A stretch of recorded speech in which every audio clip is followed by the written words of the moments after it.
Shavua Tov, people. I hope you've had a great weekend. Today, I have a very important message for you. Stop scoffing. Stop scoffing.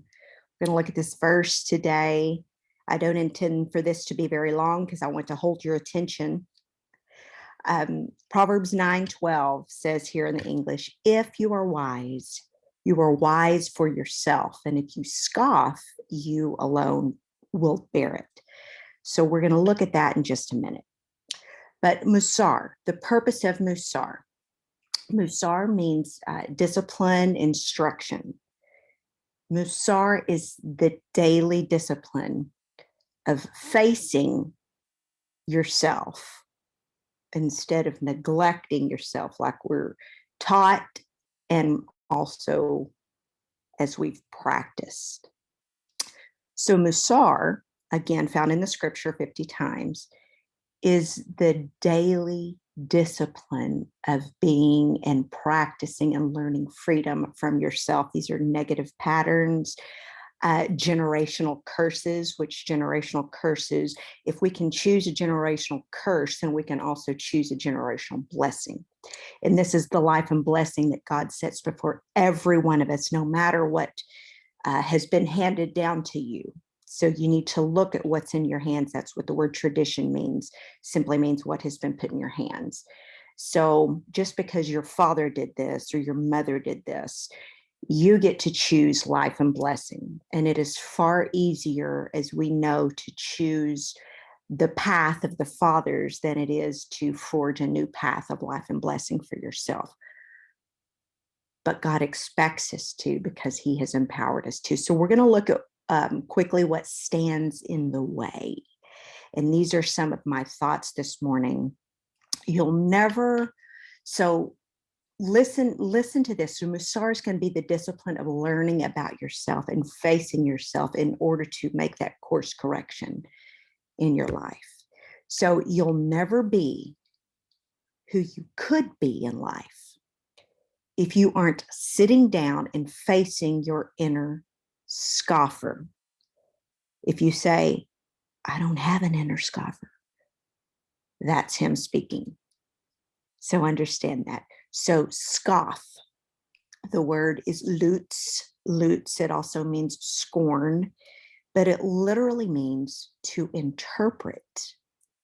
Okay. Scorn, scoff, interpret negatively. So therefore, lutz, the scorner, the scoffer, is one who interprets life negatively. This is important for you to see and to understand about yourself so that you can move forward. Okay. So Mishlei 9, Proverbs 9:12, again, I'm going to transliterate this from my notes. If you are a person of skill, this word in Hebrew is chakam, from chokmah, wisdom, which means skillful living. So if you are a person of skill, hakam, then a hakam you will be unto yourself. And if you're a scoffer, a scorner, one who is ridiculing and interpreting life negatively, or a ridiculing interpreter of life, then if that's what you've chosen, then you will bear this burden all by yourself. So that's what this verse says in Proverbs 9:12, whenever you're looking at it more closely.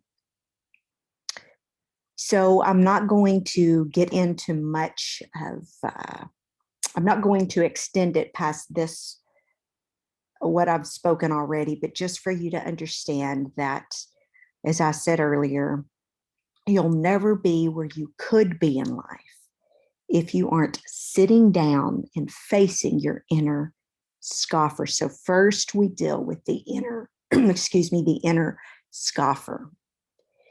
And then when we have dealt and faced and understood this inner scoffer, then we can overcome that. And then now we're able to accept wisdom, counsel, the healing counsel from others that's going to free us, but not until we've dealt with that inner scoffer. So think about the people in your life who love you. Think about the people who have tried to give you counsel, but for whatever reasons you tell yourself you've not taken their counsel, even though you understand that it's going to be good for you to take this person's counsel. You have to face yourself. You have to face that inner interpreter of negativity. Once you have dealt with that, now you're ready to accept in humility a word of wisdom that's going to save and keep saving your soul. So many times when people give us counsel, we immediately scoff at it. We interpret it negatively. Well, we're going to stay in that pattern of toxicity, that pattern of curses and death. But it was a choice that we've made. So going back to the garden, and I will just end with this, going back to the garden, we see when Hava and Adam, when Adam and Eve chose to eat of that tree of the knowledge of good and evil, of Tov and Ra, what happened immediately was fear, shame, and blame. So this is the evidence of the scoffer. The evidence is, are you operating from fear, shaming and blaming others for the way your life is? When you understand that you have done that, now you're ready to move upward and onward, dealing with and overcoming that inner scoffer. And if you take those three things in the garden that happened and you flip them and you raise them, and now you're seeing yourself in the light, well, the opposite of fear is going to be reverence. You're going to reverence. You're going to learn and practice reverence for yourself, for God, and for other people around you. And then that shame, you flip it.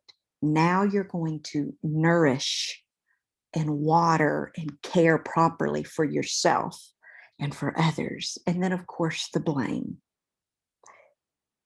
What you do now is you take personal responsibility. This is sitting down your inner scoffer and dealing with him. So the evidence, fear, shame, blame, that's the evidence. The good news is that you can overcome that by practicing flipping that. Reverence, learning and practicing reverence for yourself, for God, and for others. Now you're going to be nourishing and tending others and yourself and taking personal responsibility for yourself. So face that inner scoffer, understand that he is there, and overcome him while learning and practicing kingdom principles now. So how are you interpreting life? How are you interpreting life today? So think about that. Think about that in your day. How can we apply these principles to Musar, to discipline ourselves in the power and counsel of the Holy One who heals? Sit him down, understand, talk to yourself, speak to yourself, and reach out to me if you'd like some one-on-one time of learning these principles, these Musar life principles. We do have a class that meets on Saturday mornings at 7:30. This is on Shabbat morning at 7:30 a.m. where we discuss the Torah portions. We also have daily discussions about the day's Mishlei, the day's proverb. That is the counsel that heals. So don't allow the scoffer to rule you. Have a great week.